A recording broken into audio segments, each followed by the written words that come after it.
Love. Yeah. Okay, what I love most and admire most about Janet, my sister Janet. Number one is generosity of spirit. And I'd like to say what that means to me. It means that she's a noble and forbearing spirit. She has liberality in giving and kindness in her heart. And I'll give you some examples of that, but not right now. Okay. The other thing I love about her is her hospitality. And hospitality meaning to accept with pleasure, welcoming and receiving with gladness, especially in response to a need. She's always been this way, whether it was myself coming to her home or whether it was with Dick and myself and the kids. She always opened arms, welcomed us in, and always did with such gladness and sweetness about it all, and graciousness. I love also the tenderness of her heart and her ability for the tears to come just as quickly as the smiles and laughter can come. I admire her for her courage. She's needed a lot of that throughout her lifetime. And that kind of courage I don't think I've even had. And endurance in the face of great trials. I love her artistic talent too. I remember two paintings in particular. One that was a beautiful picture of an eagle. And if I remember correctly, she sold it to a school. I can't remember if it was elementary or high school. And the other picture was one with a beautiful Western painting with a buffalo and an Indian with his arrows shooting. And I really treasure those two paintings in my memory. But also, she has an exceptional ability to be able to portray moving water and skies with all the things that's going on in the sky with the clouds and the colors and the sunsets. And those are two subjects that are usually very difficult for artists to depict, and she does it beautifully. And another thing I love about her is her ability to sell herself.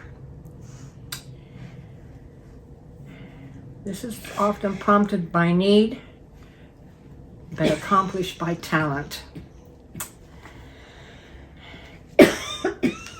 I'll give a quick example of that. When I was 16 years old and living with her and Chuck for a short time in San Diego, she needed some money and she went out to get a job. She came home the same day and she'd gotten a job in an exclusive clothing shop for women. And how did she get that when they weren't even hiring? She went in and they said, well, they didn't think that they needed anyone. She saw one of the customers in there and she went over to the customer and helped her pick out a scarf that was just right for her, and the customer went away very happy. And the owner of the shop, he was so impressed, he hired her. She had that ability to be able to do that and the talent to pull it off. I'll tell you, I really admire that. I'm a little afraid to tell the rest of that story. She came back and she said, I've got the kids and everything. I'm really too tired to go do this job. She's, Peggy, you go on my stead.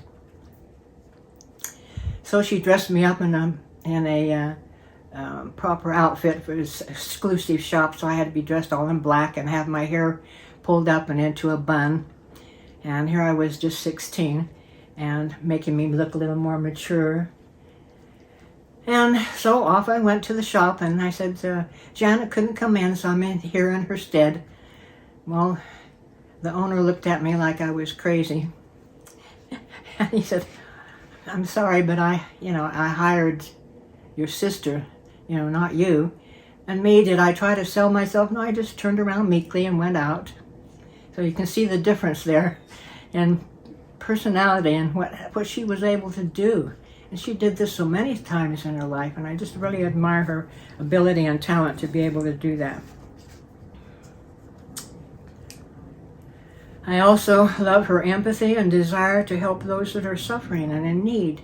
She has a very tender heart toward people who suffer and are in need, probably because she's done a lot of suffering in herself. Her willingness to bear 12 children.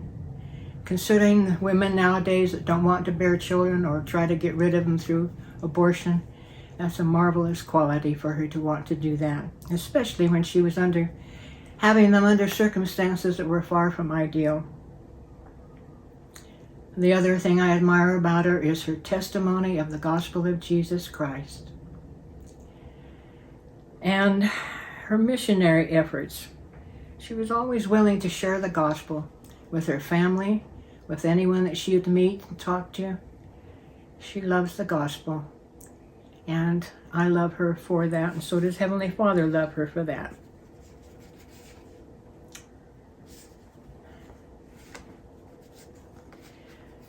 There are a lot more things I could say, but then I don't want to take away from everything else that's going to be said about her on her celebration. And I just want her to know and her family to know how much I admire and love Janet and appreciate her, and know that she's still that person that came from the pre-existence with all those wonderful qualities that she had and that she's developed here in this life. And thank you very much.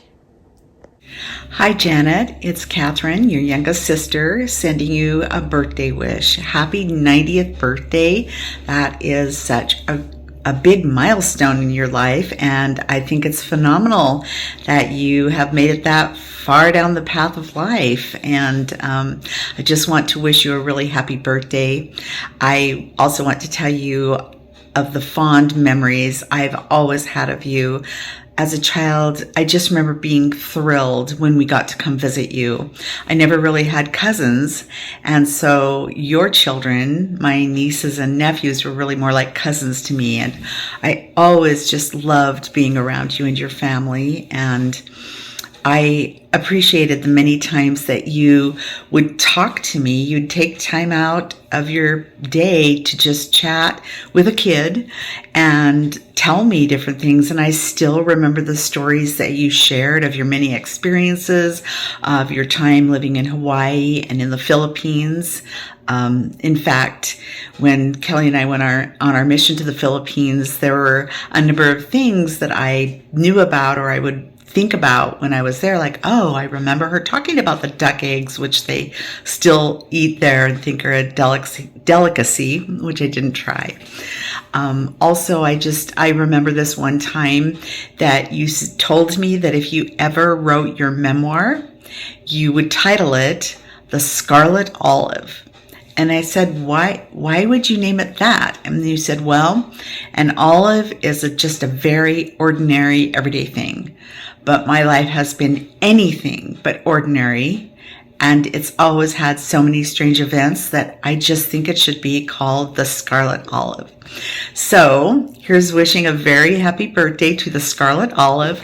I hope that you and your family and friends have a wonderful party. Wish I could be there. And just want to send my love to you. I think you are an amazing, remarkable woman, and happy birthday. Hi, Mom.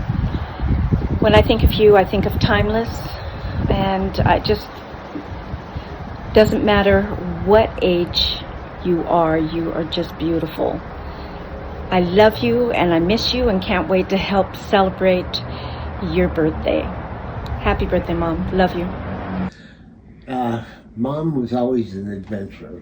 She used to take us out for rides and just explore places. Well, we went out this one evening and we found a place that we were going to camp, and we had our sleeping bags and blankets all out on the ground, and Copper was with us, and all of a sudden Copper just went ballistic. He's barking at something and he's just like backing away from it and everything. Mom got us all back in the car and we drove away. And But I always wondered what it was that Copper was barking at. But it was things like that that Mom did that when we went exploring and finding things and enjoying our trips. That's about it. Mama, when I think about you, I think of the word prayerful. You have always been such an example to me on having faith that prayers are answered. I remember as a little girl, my earliest memory is of you on some stairs, crying and praying, pouring your heart out to our Heavenly Father. And I remember thinking, yeah, my mom talks to Heavenly Father, talks to him all the time. I remember you praying over everything, or having us children pray over everything. And it's always been a true blessing in my life, because it's shown me that that's who I can turn to at all times in my life. Thank you, Mama. I love you very much. Bye. My word for my mom is tenacious. It means to have a firm hold on something.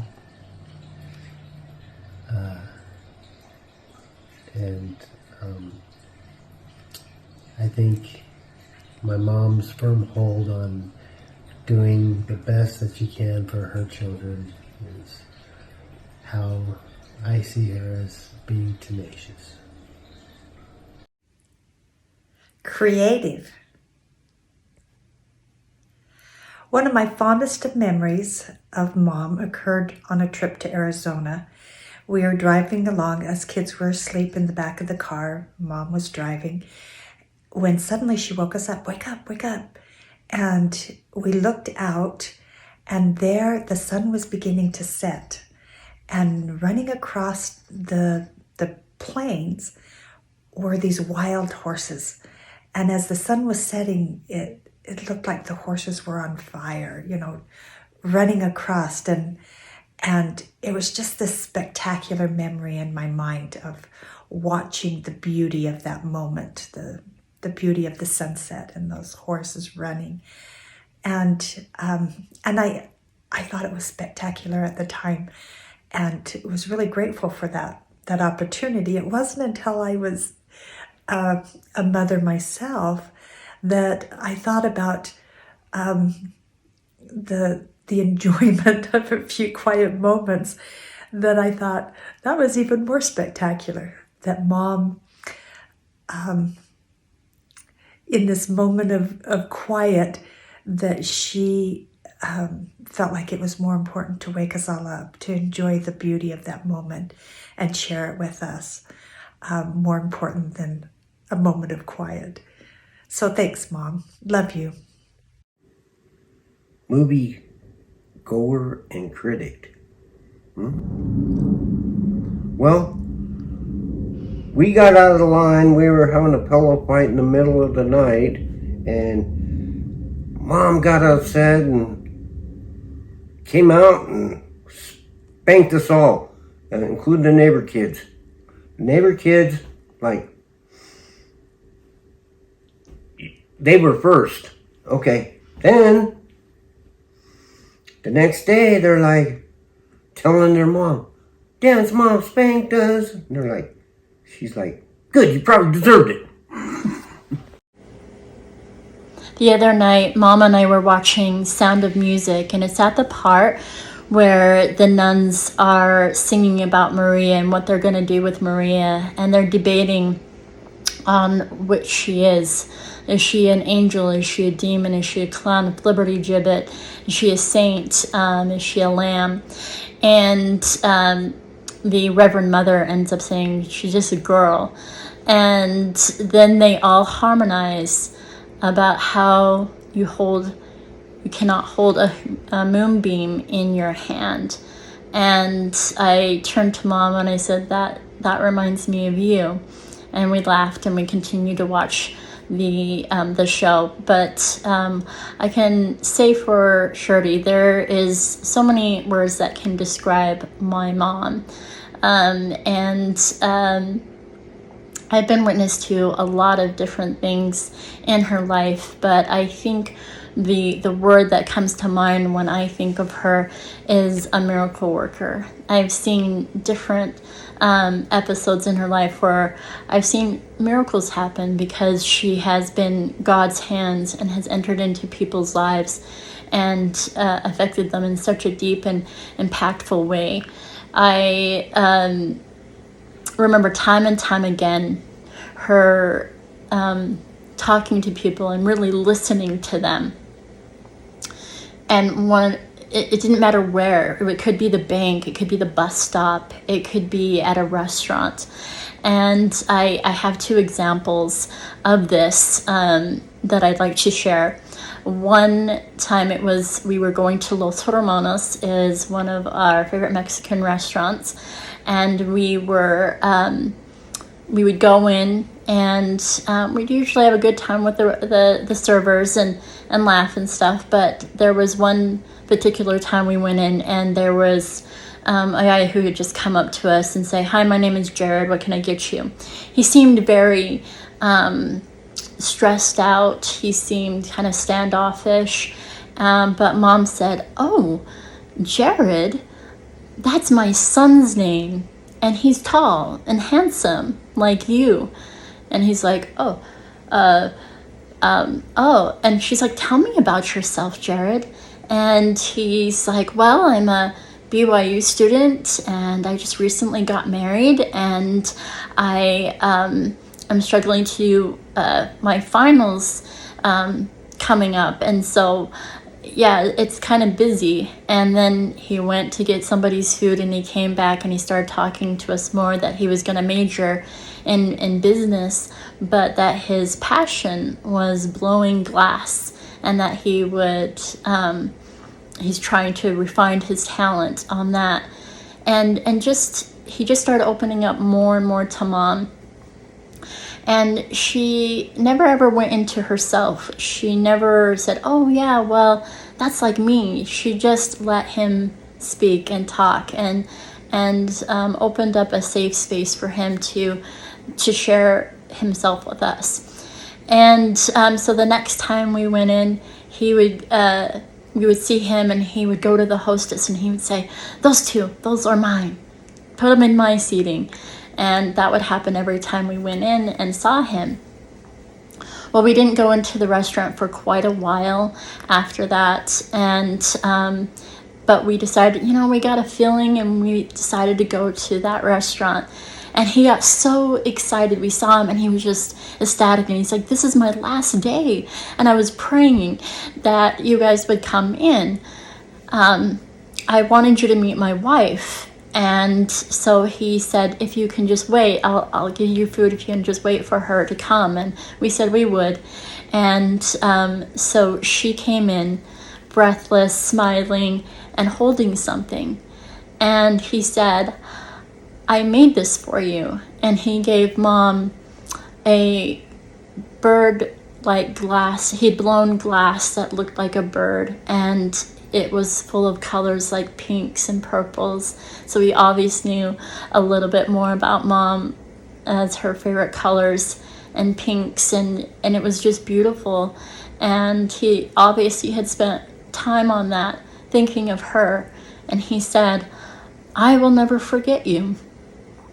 And that's another thing that I think describes Mom, is she is unforgettable and touched him in ways that I'm sure that we don't even know, and took a lot of burdens off his shoulders, and told him everything was going to be all right. That's what she always said. "Well, you're smart enough." When he would talk about his finals, she's like, you're going to do it. You're going to do all right on your finals. Don't worry about it."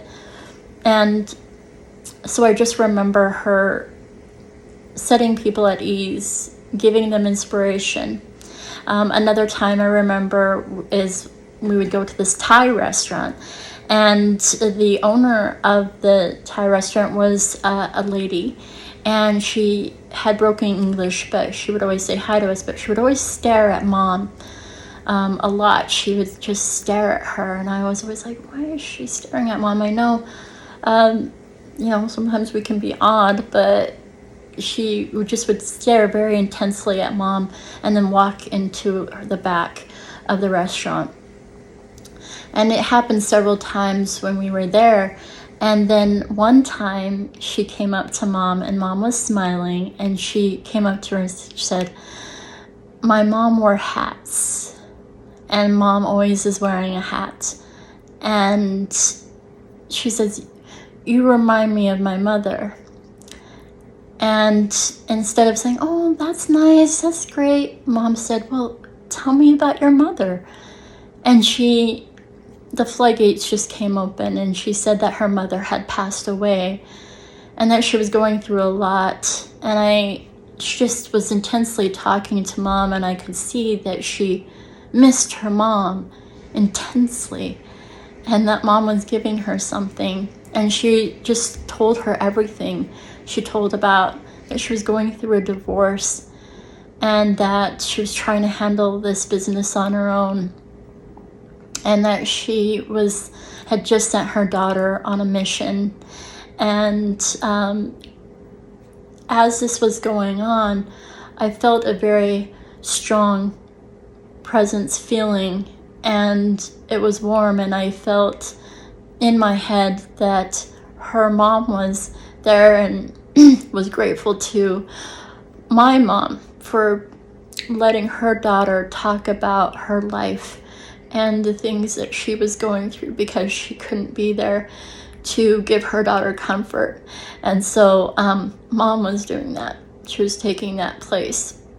And just all the time that happened, where Mom would open up her heart and listen to someone who really needed to be listened to. Mom, I'm grateful for you for always listening to me and your other kids, and always being on our side and making us feel that we can get through any trial and tribulation, and that we have the strength to do so with the help of prayer and the help of God. And I'm very grateful to you for everything that you've given me. And I do believe you're like a moonbeam that no one can hold in their hand. And I think you're beautiful. Love you. Mom, I'm having my part Chihuahua help me with this. We're down here close to the border, Mexico, and it was perfect. The word we're thinking of that perfectly describes you is spicy. Happy birthday. I love you. If I could describe one word that describes our grandmother, it would be adventurous. I always went on amazing adventures with my grandma. Love you. Magical. Magical. So one of my memories of Grandma is when we were younger. Just the magic carpet ride.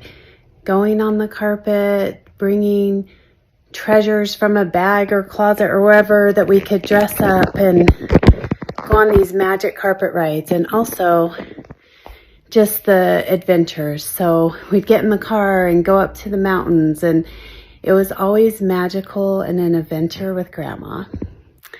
Also, when I was older and we went to London together, Liz, Grandma, and I went to London. And so the first day we got there, I think it was partly just like jet lag. We were tired, and Liz like spilled her food on the ground. Sorry, Liz. And we're picking it up, and it was just so horrible. Like, I don't know why. It was just the first day, but I just wanted to go home. And I remember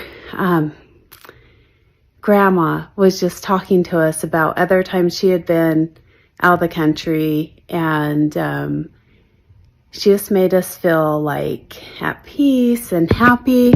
And I was so grateful that she was there with us, that night, you know, because she made me feel so much better.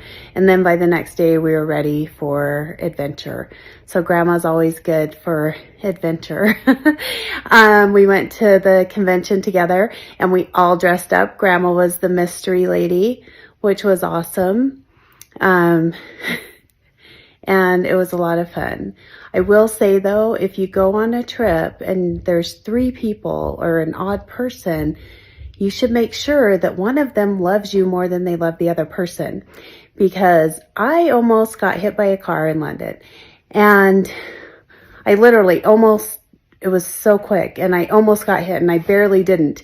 And I was like, oh my gosh. And I turn around and Grandma and Liz are hugging each other, looked freaked out, but not either of them, you know, tried to say, watch out, Heather, or pull me back. No, they were hugging each other, wondering, how are we going to get home now? Oh no, at least we have, I don't know what they were thinking. But anyway, just go with someone who maybe loves you a little more than the other person so that you're safe when you go out of the country.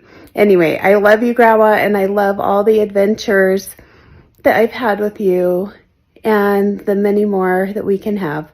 I love you. Bye. Hi, Grandma. I just wanted to let you know how much you mean to me. Out of all my grandparents, you've been the one that I've been closest to, and I'm so thankful for the type of relationship that you brought into my life. And I'm really excited that we all get to celebrate you. Happy 90th birthday. I love you. Strength. Hi, Grandma. I just wanted to say happy birthday. Thank you for everything you did for my mom and for everybody else in the family. You raised a very wonderful family with a lot of love. Happy birthday. I love you. Hi, Grandma. I just wanted to wish you a happy birthday. I love you so much. Oftentimes when I think back to memories with you, one of them comes back to me, and it's in childhood. And I just remember you telling the grandkids all of your stories of places you went and some of your spooky stories. And I remember piling all the kids into a car one day and taking a drive to look at all the bat caves. And to me, growing up, you were just magical. I pictured you as this beautiful, magical gypsy, and so creative and so beautiful. And as a kid, I aspired to be like you. I let my imagination run wild, and I'm just so blessed to call you my grandma. Anyways, happy birthday. Love you lots. Mwah. Hey, Grandma, happy 90th birthday from the Jensens in Texas. Happy, happy, happy, happy birthday. This is your day, but we have all the fun. Blow out the candles on your cake and make a wish so we can all have our favorite dish, cake and ice cream. Happy, happy, happy, happy birthday. This is your day, but we have all the fun. Happy birthday. Magical. I remember my childhood being such an adventure and magical with Grandma. Whether we were going and picking fruit somewhere, if we were climbing the mountains, swimming under waterfalls, painting with Grandma, or looking for fairies. It was just always a beautiful, magical adventure. My word for Grandma is free-spirited.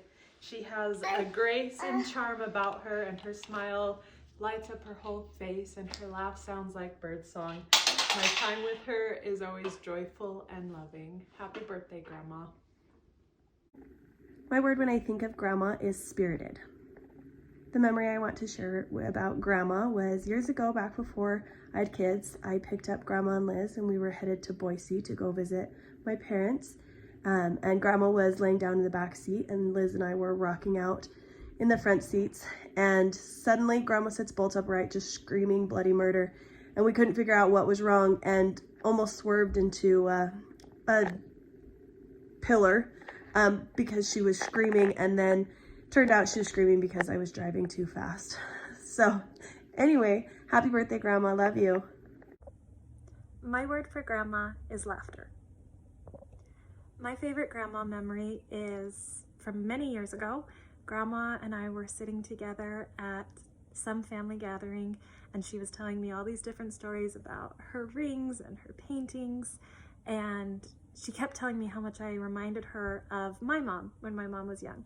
And I told her that I've never really seen pictures of my mom when she was young. And a couple weeks later, I received a package in the mail that had a packet of photos of my mom when she was young and one of Grandma's paintings. And it was really special to get to see those pictures of my mom and have those memories. And Grandma's painting hangs proudly in my home today. Beautiful. Brave. Peaceful. Hi, Grandma. Hello. We're here in Hawaii wishing you a very happy birthday. Happy birthday. Lots of love. Lots of love from the new baby.